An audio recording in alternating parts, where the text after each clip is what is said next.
नमस्कार दोस्तों EPS 95 pension बढ़ोतरी की एक और वीडियो में आप लोगों का स्वागत करता हूं।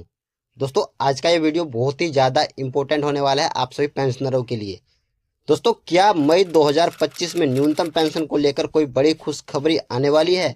यह सवाल हर पेंशनरों के मन में घूम रहा है, खासकर तब से जब से हमारे कमांडर अशोक रावत जी ने कई राज्यों का दौरा किया और यह उम्मीद जताई है कि अगले 2 महीने के भीतर हमें कुछ अच्छा खबर सुनने को मिल सकता है। और दोस्तों यह खबर सोशल मीडिया पर काफी तेजी से वायरल भी हो रहा है। तो दोस्तों क्या वाकई में मई 2025 में ईपीएस 95 पेंशनरों का पेंशन बढ़ने वाला है? जानने के लिए बने रहिए वीडियो में लास्ट तक। दोस्तों आपको बता दें कि इस मांग को बुलंद करने में नेशनल संघर्ष समिति यानी कि एनएससी के अध्यक्ष कमांडर अशोक रावत जी ने लगातार कई राज्यों का दौरा किया है और दौरा के अंदर उन्होंने स्पष्ट किया है कि आने वाले 2 महीनों में हमें सरकार की ओर से कोई अच्छी खबर सुनने को मिल सकती है। सबसे पहले दोस्तों मैं आप लोगों को ईपीएस 95 पेंशन की वर्तमान स्थिति से अवगत कराता हूं। तो दोस्तों ईपीएफओ के तहत कर्मचारी पेंशन योजना ईपीएस चलती है, जिसके माध्यम से लाखों सेवानिवृत्ति कर्मचारियों को पेंशन मिलती है। लेकिन दोस्तों जैसा कि हमने पहले ही बताया है कि इस योजना के तहत न्यूनतम पेंशन की राशि केवल 1000 रुपये प्रति माह है,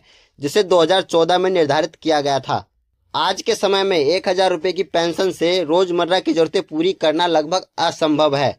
खास तौर पर हमारे बुजुर्गों को इलाज, किराया, भोजन जैसी बुनियादी खर्चों में भारी परेशानी का सामना करना पड़ रहा है।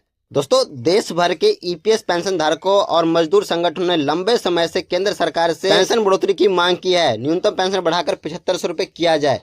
इसके पीछे क्या कारण है, चलिए मैं आपको बताता हूँ।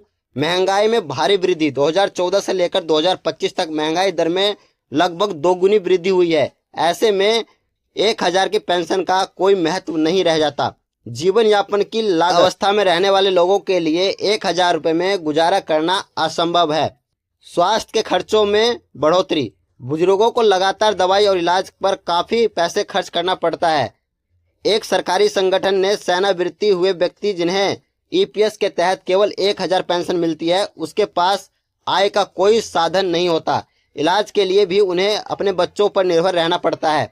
1000 में दवाई और बिजली का बिल भी नहीं भरा जा सकता। दोस्तों आपको याद दिला दे कि 2018 में संसद की एक स्थायी समिति ने भी ईपीएस पेंशन को 3000 से बढ़ाकर 7500 तक करने की सिफारिश की थी। इसके बाद 2023 में श्रम मंत्रालय ने भी इस विषय पर विचार विमर्श किया था। दोस्तों हम ईपीएस 95 पेंशनरों की मांग बिल्कुल स्पष्ट है। न्यूनतम पेंशन 7500 रुपये की जाए, इस पर महंगाई भत्ता डीए को जोड़ा जाए और ईपीएस 95 पेंशनरों को मुफ्त चिकित्सा की व्यवस्था उपलब्ध कराई जाए। यह सिफारिश पहले भी की गई है, लेकिन दुर्भाग्य से अब तक इस पर कोई ठोस कार्रवाई सरकार द्वारा नहीं की गई है। दोस्तों एक बार फिर से 2025 में बजट सत्र में भी मांग उठाई गई थी, लेकिन इस विषय पर कोई विचार नहीं किया गया। हालांकि आने वाले कुछ महत्वपूर्ण बैठक होने वाले हैं, जिससे उम्मीद लगाई जा सकती है। दोस्तों सूत्रों की माने तो मीडिया रिपोर्ट के मुताबिक सरकार इस मांग पर गंभीरता से विचार कर रही है और लोकसभा चुनाव 2025 के बाद सरकार के ऊपर जनता का काफी दबाव भी बढ़ रहा है। अगर राजनीति इच्छा शक्ति प्रबल रही तो मई 2025 में इस पर एक नया नियम लागू किया जा सकता है। तो अगर सरकार पर दबाव बना रहा तो निश्चित तौर पर आने वाले दिनों में बड़ी खुशखबरी मिल सकती है, क्योंकि लगातार सरकार की तरफ से आश्वासन दिए जा रहे हैं सभी पेंशनरों को, उस पर सरकार को खड़ा उतरना पड़ेगा। तो आपको बता दें कि वित्त मंत्रालय ने भी श्रम संसाधन विभाग से जुड़ी स्थायी समिति की कई सिफारिश को पेंशन बढ़ाने के लिए प्राप्त किए हैं, लेकिन उन पर अभी तक कोई अंतिम निर्णय नहीं लिया गया है।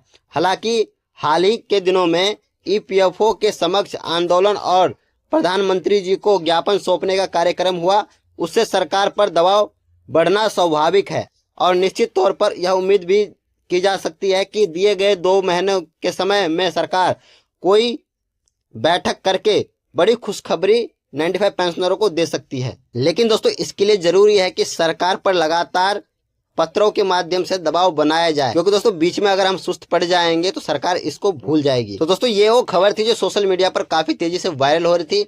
तो दोस्तों इसके बारे में मैंने कुछ जानकारी आप लोगों को दी है। अगर जानकारी अच्छी लगी हो तो वीडियो को लाइक कीजिएगा, चैनल को सब्सक्राइब कीजिएगा और अपने दोस्तों के साथ शेयर करना ना भूलिएगा। मिलते हैं नेक्स्ट वीडियो में, तब तक के लिए धन्यवाद।